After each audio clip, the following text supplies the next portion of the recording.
আকাশবাণী খবর পড়ছি রক্তিম ভট্টাচার্য। এখনকার বিশেষ বিশেষ খবর। প্রধানমন্ত্রী নরেন্দ্র মোদী বলেছেন, বিভিন্ন দেশের সঙ্গে চুক্তির মাধ্যমে এদেশের প্রশিক্ষিত কর্মীদের আরও কাজের সুযোগ তৈরির চেষ্টা চলছে। তিনি আজ নতুন দিল্লিতে অষ্টাদশ রোজগার মেলায় অংশগ্রহণ করেন। পশ্চিমবঙ্গের শিলিগুড়িতে কেন্দ্রীয় প্রতিমন্ত্রী সুকান্ত মজুমদার রোজগার মেলায় অংশ নেন।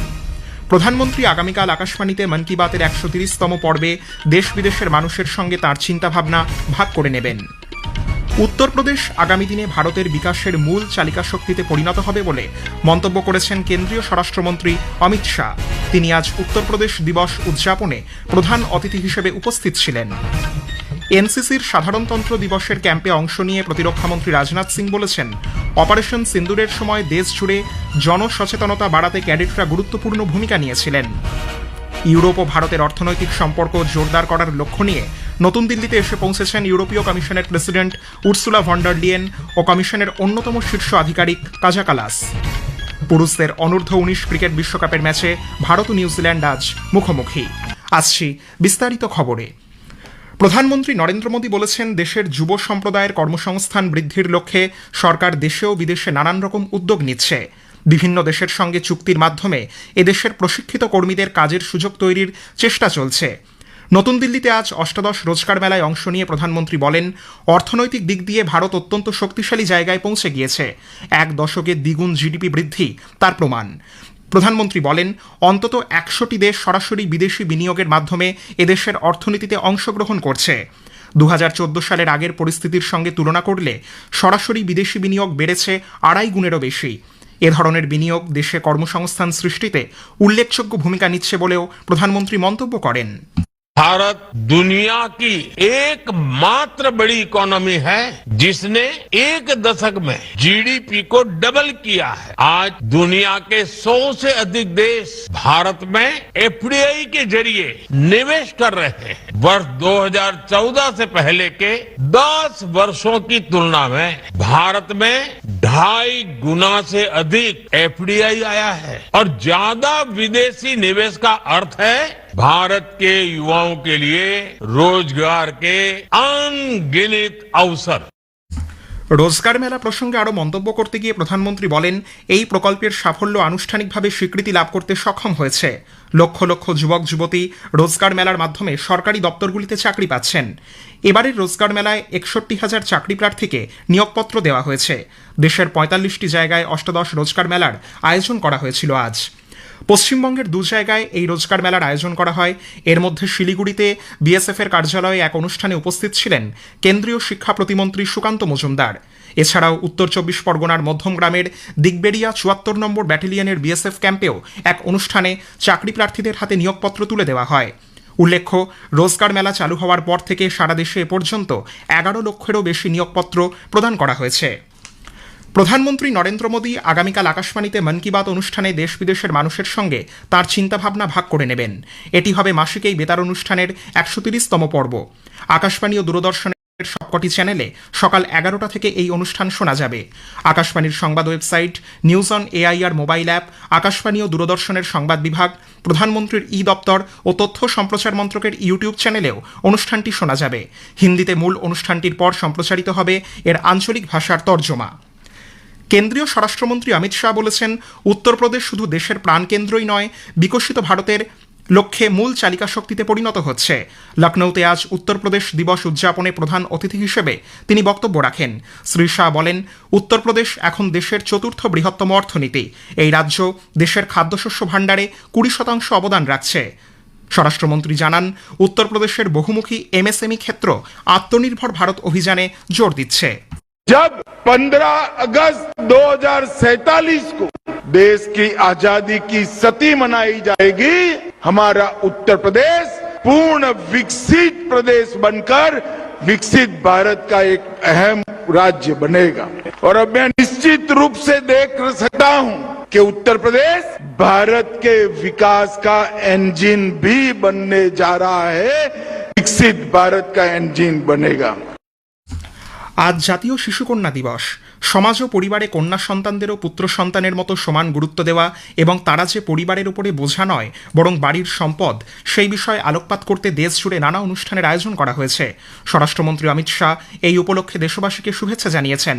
সামাজিক মাধ্যমের এক বার্তায় তিনি বলেছেন, মেয়েরা কোনো বোঝা নয় বরং সকলের শক্তি ও অনুপ্রেরণার উৎস। প্রতিরক্ষামন্ত্রী রাজনাথ সিং বলেছেন, সারা বিশ্ব যখন অনিশ্চয়তার মধ্য দিয়ে চলেছে তখন যুব সমাজকে শারীরিক, মানসিক ও আবেগের দিক থেকে আরও দৃঢ় হয়ে প্রতিটি চ্যালেঞ্জ মোকাবিলার জন্য প্রস্তুত থাকতে হবে।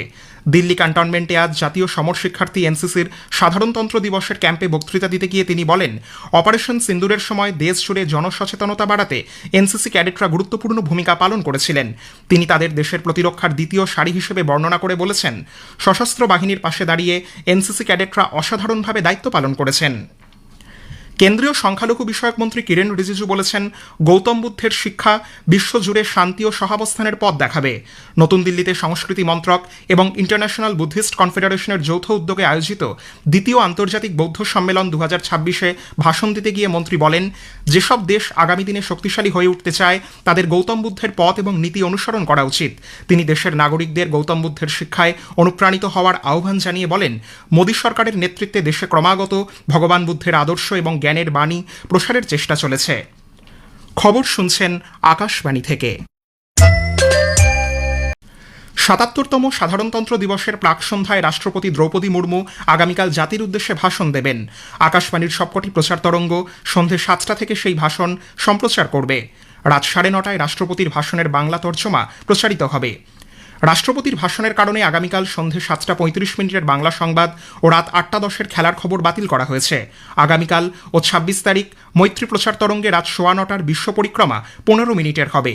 FM রেইনবোর আগামীকাল সন্ধে ৭:০২ সংবাদ হেডলাইন হবে না। ২৬শে জানুয়ারি সকাল ১০টা এবং বেলা ১১টার হেডলাইনও বাতিল থাকছে।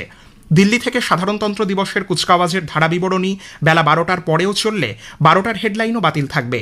পাশাপাশি সাধারণতন্ত্র দিবসে সকাল ১০টা ১০ সঞ্চয়িতা থেকে প্রচারিত স্থানীয় সংবাদ বাতিল থাকবে এবং আগামীকাল দিল্লি থেকে আকাশবাণীর পডকাস্ট প্রচারিত হলে রাত ৯টার FM রেইনবোর হেডলাইন প্রচারিত হবে না।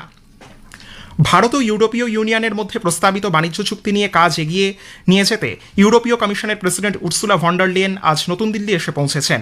এই সফরের মূল উদ্দেশ্য ইউরোপ ও ভারতের অর্থনৈতিক সম্পর্ক জোরদার করার পাশাপাশি পারস্পরিক সহযোগিতা আরও গভীর করা। এর আগে ইউরোপীয় কমিশনের ভাইস প্রেসিডেন্ট এবং ইউরোপীয় ইউনিয়নের উচ্চ পর্যায়ের প্রতিনিধি কাজা কালাস আজ সকালে নতুন দিল্লি এসে পৌঁছন। বিদেশ মন্ত্রকের মুখপাত্র রণধীর জয়সওয়াল এক সোশ্যাল মিডিয়া পোস্টে বলেছেন, ভারত ইইউ কৌশলগত অংশীদারিত্বকে আরও জোরদার করার জন্য এই সফর বিশেষ গুরুত্বপূর্ণ। উল্লেখ্য, উর্সুলা ভন ডার লেয়েন এবং আন্টোনিও কোস্টা আগামী ২৭শে জানুয়ারি প্রধানমন্ত্রী নরেন্দ্র মোদীর সঙ্গে ষোড়শ ভারত ইইউ শীর্ষ সম্মেলনে যৌথভাবে সভাপতিত্ব করবেন। আগামী ২৬শে জানুয়ারি সাধারণতন্ত্র দিবসের প্রধান অতিথি হিসেবেও তারা উপস্থিত থাকবেন। ভারত ও ব্রিটেনের মধ্যে দ্বৈত সামাজিক নিরাপত্তা প্রদানের বিষয়ে একটি চুক্তি স্বাক্ষরিত হয়েছে। নতুন দিল্লিতে আলোচনায় দুই দেশ পারস্পরিকভাবে লাভজনক এই চুক্তি সম্পন্ন করে। এর ফলে একই সঙ্গে দুই দেশে সামাজিক নিরাপত্তা প্রদানের প্রয়োজন আর থাকবে না। দুই দেশের নিয়োগকর্তা এবং দক্ষ কর্মীরাও উপকৃত হবেন। গত এক দশকে ভারতের বস্ত্রশিল্পে উল্লেখযোগ্যভাবে বৃদ্ধি পেয়েছে। ২০১৪ সালে যেখানে এই শিল্পের বাজার ৮.৪ লক্ষ কোটি টাকার ছিল, আজ তা বেড়ে দাঁড়িয়েছে প্রায় ১৬ লক্ষ কোটি টাকা। নতুন দিল্লিতে অনুষ্ঠিত ৭৪তম ভারত আন্তর্জাতিক বস্ত্রমেলায় যোগ দিয়ে বস্ত্রমন্ত্রী গিরিরাজ সিং জানান, দেশের অভ্যন্তরীণ বাজারও বৃদ্ধি পেয়েছে। মার্কিন সেনেটর মার্ক আর ওয়ার্নার পাকিস্তানে বর্তমানে মানবাধিকার লঙ্ঘনের বিষয় নিয়ে উদ্বেগ প্রকাশ করেছেন। মার্কিন ফরেন সেক্রেটারি মার্কো রুবিওকে একটি চিঠিতে সেনেটর ওয়ার্নার মানবাধিকার লঙ্ঘনের বিরুদ্ধে কূটনৈতিক পদক্ষেপ নেওয়ার পাশাপাশি সে দেশের সরকারের সঙ্গে আলোচনা করতে তাকে অনুরোধ করেন। ইন্দোনেশিয়ার পশ্চিম জাভা প্রদেশে ভারী বৃষ্টির জেরে ভূমিধসের ঘটনায় ৭ জন প্রাণ হারিয়েছেন, ৮২ জন নিখোঁজ। বাংলাদেশে নির্বাচনী প্রচার তুঙ্গে। আওয়ামী লীগ নির্বাচনী দৌড়ে না থাকায় আপাতত প্রধান প্রতিদ্বন্দ্বী হিসেবে উঠে এসেছে বিএনপি ও জামায়াতে ইসলাম। তারা পরস্পরের বিরুদ্ধে রাজনৈতিক তরজার সুর চড়াতে শুরু করেছে। দুপক্ষই গোটা দেশ জুড়ে মিছিল এবং মিটিং সংগঠিত করে চলেছে। জিম্বাবুয়ের বুলাওয়াতে পুরুষদের অনূর্ধ্ব-১৯ ক্রিকেট বিশ্বকাপে গ্রুপ বির তৃতীয় শেষ ম্যাচে নিউজিল্যান্ড ভারতের সামনে জয়ের জন্য ১৩৬ রানের লক্ষ্যমাত্রা রেখেছে। জবাবে ব্যাট করতে নেমে ভারত শেষ পাওয়া খবরে ১৩ ওভারে ৩ উইকেট হারিয়ে ১২৮ রান করেছে। শেষ করার আগে খবরের বিশেষ কিছু অংশ আরও একবার। প্রধানমন্ত্রী নরেন্দ্র মোদী বলেছেন, বিভিন্ন দেশের সঙ্গে চুক্তির মাধ্যমে দেশের প্রশিক্ষিত কর্মীদের আরও কাজের সুযোগ তৈরির চেষ্টা চলছে। আজ তিনি নতুন দিল্লিতে অষ্টাদশ রোজগার মেলায় অংশগ্রহণ করেন।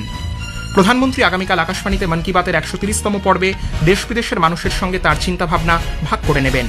খবর শেষ হলো, এরপর স্থানীয় সংবাদ 7:50 মিনিটে।